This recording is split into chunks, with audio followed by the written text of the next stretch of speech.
if it weren't for St. John's, we wouldn't have a space to be able to, bring our community in, to be able to host programs and events, and to be able to feel safe and affirmed and okay.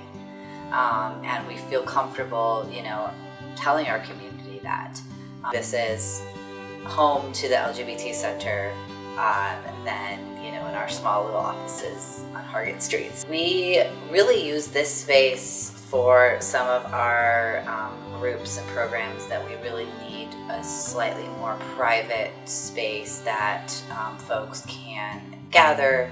A lot of our discussion groups, kind of our, community peer support type groups, because, it's important to us that we have that kind of closed off but cozy area for, people of all ages to be able to discuss different topics that may be sensitive, or, they be maybe in a vulnerable place. Just people to be able to kind of come together and be within community.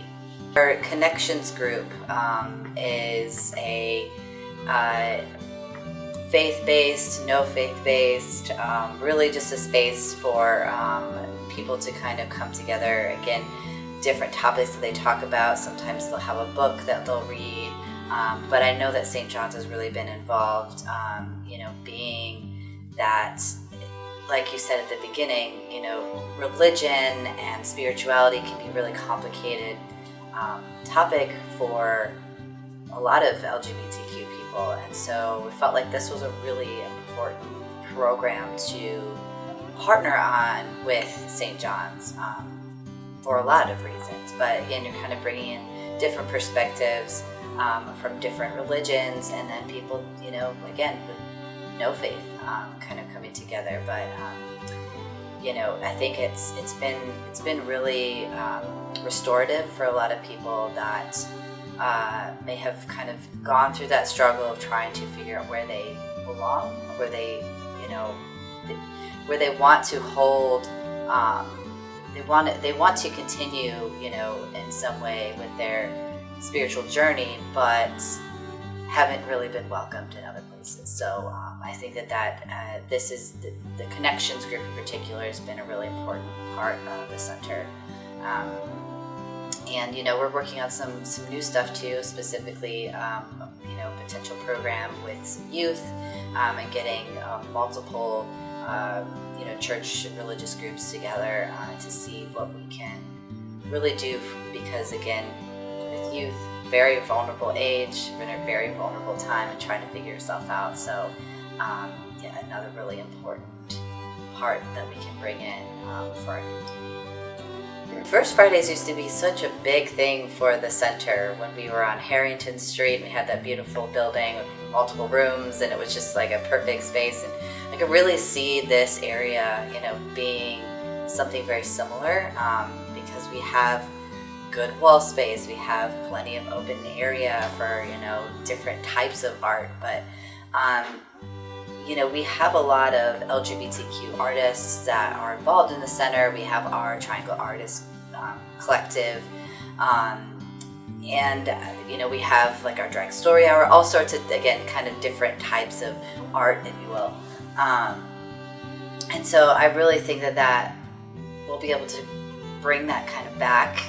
It may take some time to really figure out logistics and how we're going to do it, but I see it being a very collaborative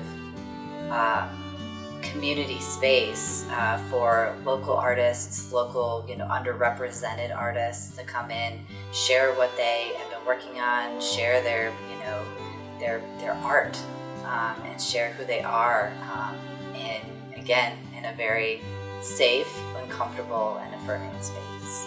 One of the things that I think about the most is our partnership and the support that we provide for Transgender Day of Remembrance.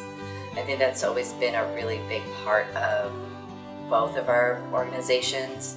And I think every year it seems like we do collaborate in different ways, more so than we have in the past.